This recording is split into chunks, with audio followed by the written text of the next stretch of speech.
The first thing I heard that Tuesday morning was stone hitting stone, sharp, heavy, deliberate, like somebody burying something they didn't want found. By the time I rounded the corner behind my welding shop and saw the dump truck tip back with another load pouring into my drainage canal, I already knew exactly who was behind it. And standing there in polished loafers with a coffee cup in his hand like he was inspecting landscaping at a country club instead of wrecking a man's livelihood, was Victor Halstead. My name's Nolan Mercer. I'm 58 years old, born and raised on the Gulf Coast, and I run a marine fabrication shop tucked inside a gated waterfront neighborhood just outside Sarasota, Florida. Been welding aluminum hulls and repairing fishing boats since I was 20.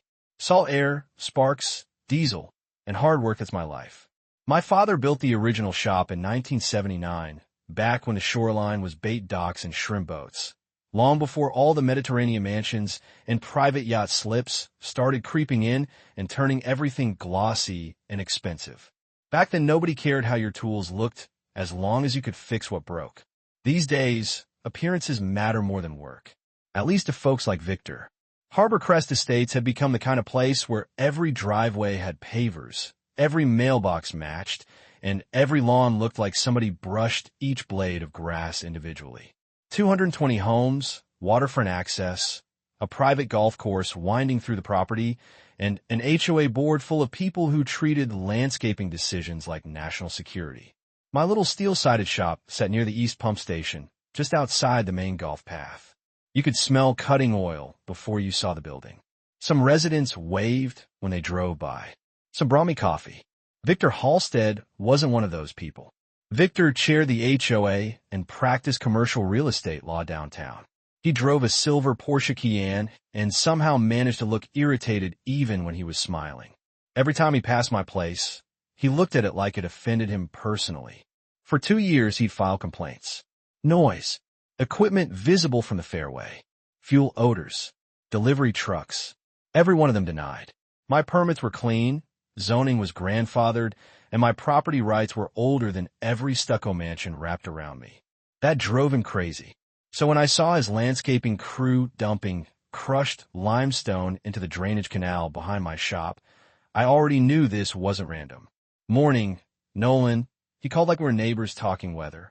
Thought we'd improve this eyesore. I stared at him. That canal drains runoff from my property. He took a sip of coffee and smiled.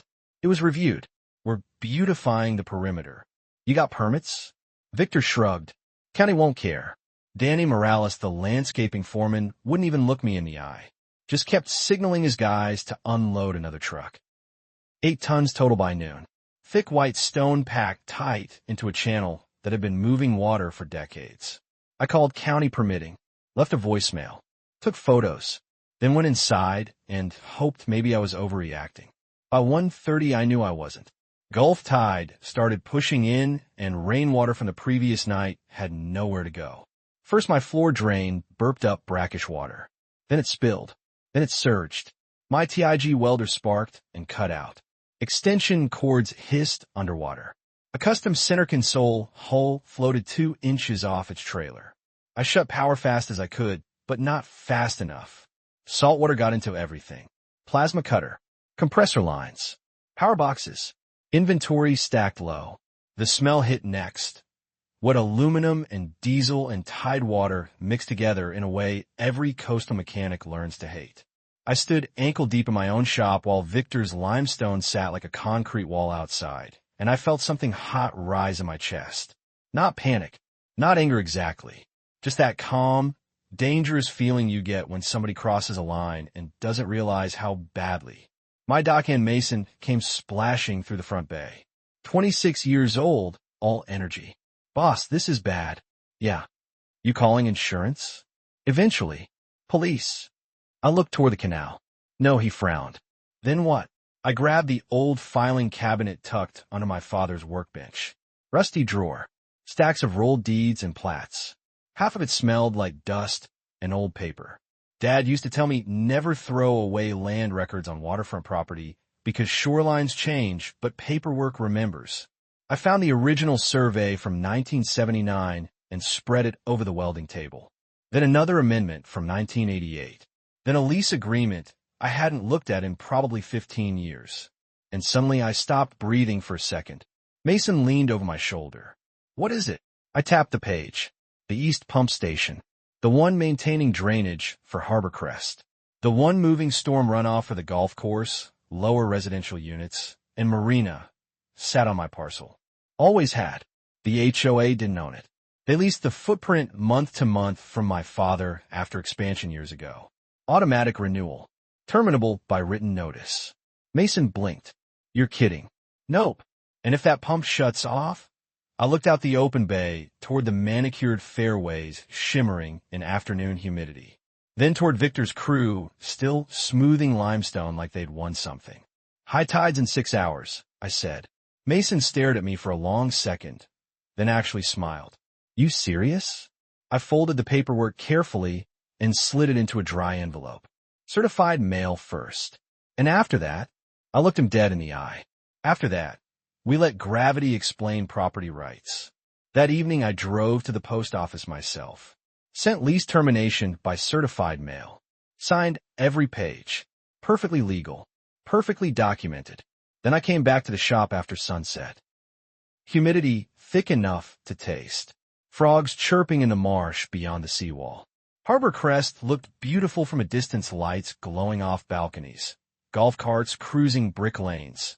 Yacht decks lit up with cocktails and music. Expensive and polished and peaceful. Victor was probably inside one of those houses thinking he'd finally solved his ugly shop problem. I walked to the pump station, unlocked the maintenance panel my father still kept keyed to our office ring, and rested my hand on the main breaker. Funny thing about powerful people. They start believing every system around them belongs to them just because nobody ever interrupts it. Then one quiet working man reaches over and flips a switch. The pump shut down with one hard mechanical clunk, and then everything got strangely quiet. No hum through the panel, no vibration under the concrete pad, just frogs in the reeds and wind off the water. I stood there for another second with my hand on the breaker and felt my own pulse in my neck. I wasn't smiling. I wasn't celebrating. Truth is, I hated doing it. My dad taught me to fix things, not shut them down. But he also taught me another rule. If somebody knowingly damages your livelihood and expects you to swallow it because they've got more money than you, don't yell, don't threaten, don't beg. Let reality do the talking. By sunrise, Harbor Crest started hearing reality loud and clear. Mason beat me to the shop. He was standing outside with a breakfast sandwich and that look people get when they've seen something they can't quite believe. "You need to see Fairway 6. We hopped in a utility cart and drove toward the course. Florida sun was barely up and the grass should have looked perfect. Instead, the low stretch near the water traps looked like pudding. Tires sank into soft mud. A layer of green film had already started spreading across the standing water near the edge. Sprinklers clicked uselessly over puddles. Ground supervisor Eli Ramirez was standing there cursing under his breath with 2 crew guys in boots. "Pumps offline," Mason muttered. "Looks like it." Eli noticed me, but didn't say anything. Just gave me a long look like he knew exactly what happened and didn't blame me one bit. By lunch, Harbor Crest's resident Facebook group was melting down. Pictures everywhere. Water pooling behind villas. Mosquitoes swarming near the clubhouse deck. A woman named Linda Beck posted 3 photos and tagged the HOA board asking if anyone planned to address the marsh conditions immediately. Victor replied with some neat little statement about temporary maintenance disruption. By 5 p.m., he was driving the neighborhood himself. Fast. Way faster than HOA president speed. He pulled into my gravel lot and stepped out still in his office clothes. No smile this time. "Nolan." "Victor." He glanced at my dry paperwork laid across the workbench. "The East Station's not functioning." "That's so. We need it restored. My drainage canal needs restoring too." His jaw flexed. "This isn't how disputes are handled." "Really?" Dump trucks before sunrise felt pretty direct to me. "That canal improvement was approved. County says otherwise." He leaned closer. "Don't make this worse than it needs to be." I laughed before I meant to. Couldn't help it. "Victor, you flooded my shop and fried 20 grand worth of equipment. Accidents happen. Then this is one too." He stared at me another few seconds, then turned and left. No threat. No jilling. Somehow that made it better. They too got ugly fast. Gulf humidity settled over Harbor Crest like a wet blanket. Without drainage moving, every low point turned stagnant. The swimming pool near the clubhouse started clouding over around noon with a weird yellow-green tint. Chlorine mixed with marsh stink. Tennis instructor Brooke Sanders canceled afternoon lessons because water was backing across the court paths. Mosquito trucks got called in. Residents walking dogs were stepping around puddles the size of patios. My buddy Wes Parker from the marina stopped by around lunchtime and just whistled. Looks like a wildlife preserve out there. Not ideal. Victor's losing his mind. Good. Wes laughed. Saw him yelling at 3 contractors and a county inspector. That got my attention. County inspector? Yep. Somebody called in a drainage complaint. Probably Linda Beck and half the neighborhood. By evening, I got the official callback from Sarasota County Permitting. The woman on the line sounded exhausted. Mr. Mercer, we inspected the stone fill.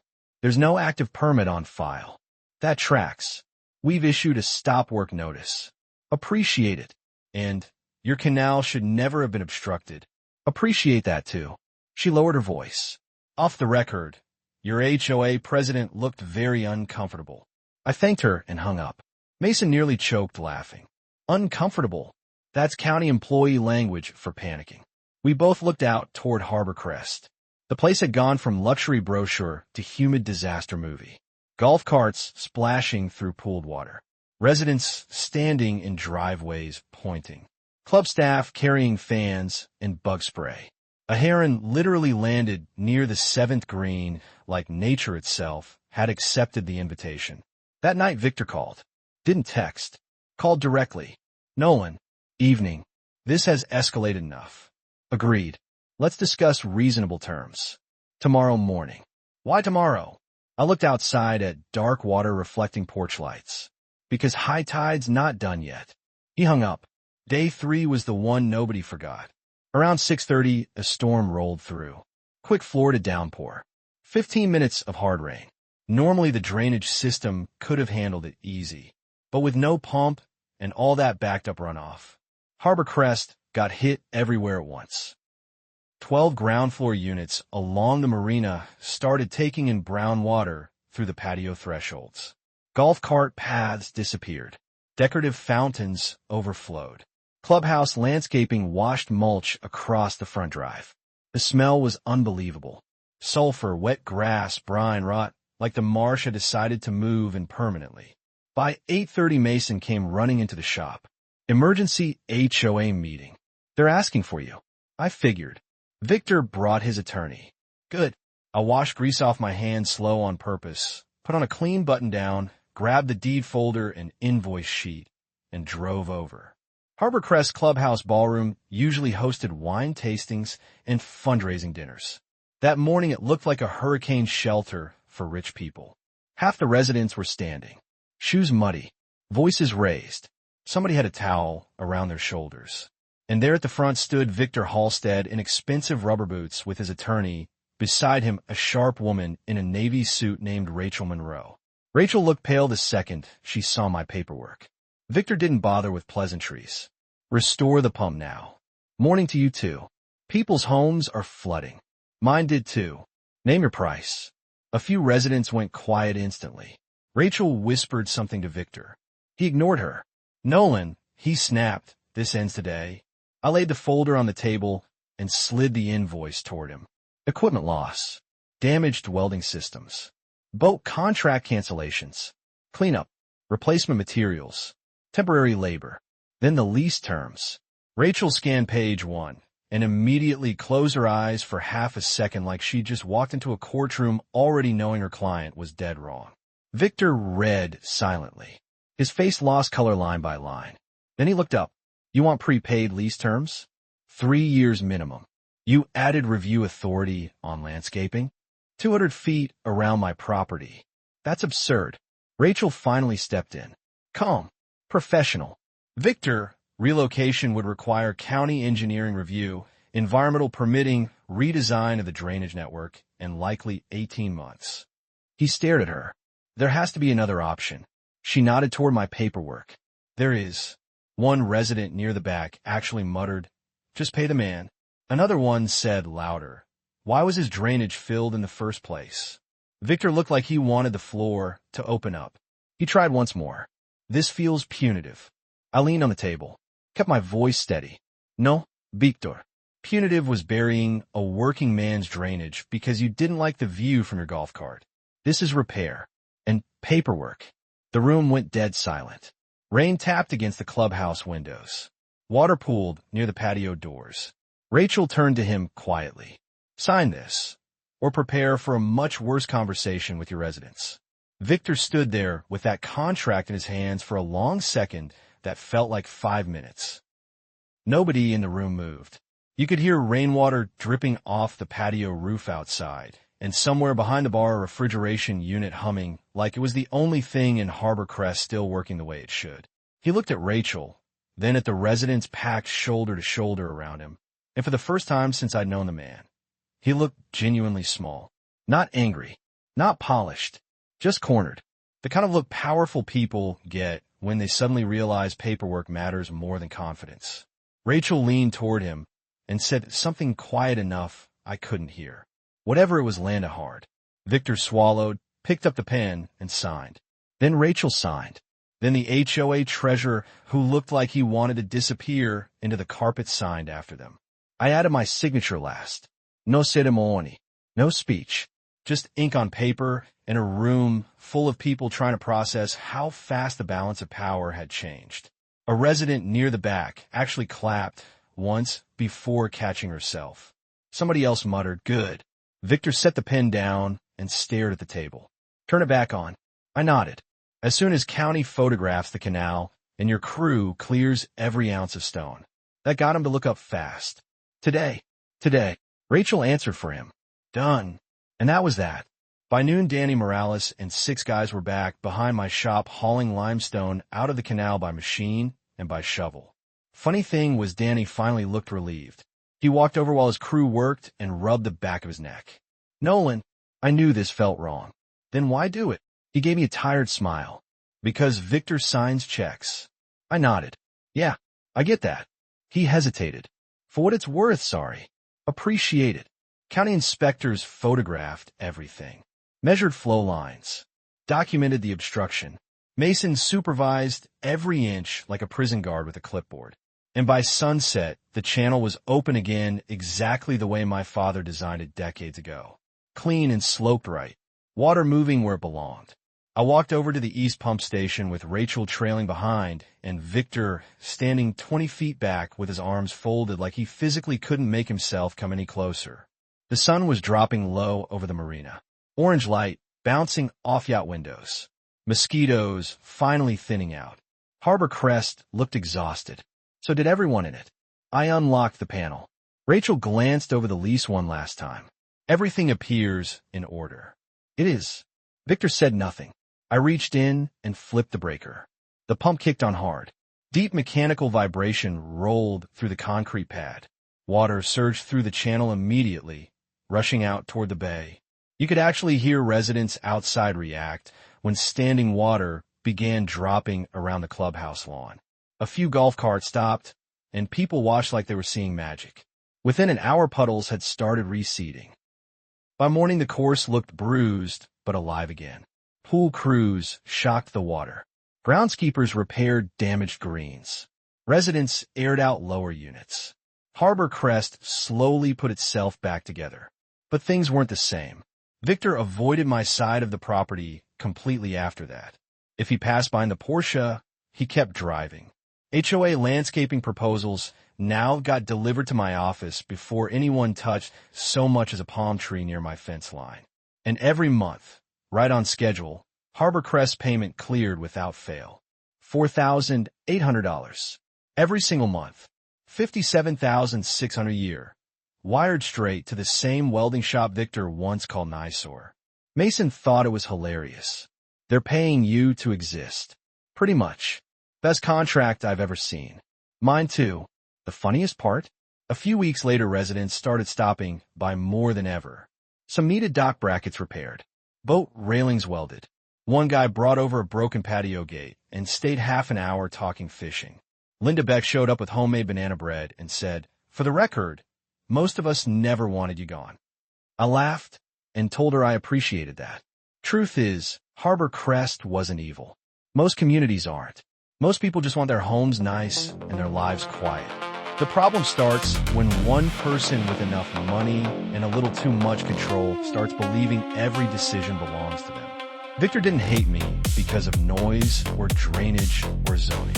He hated that something old and practical and blue-collar still existed inside a place he thought he could curate like a brochure.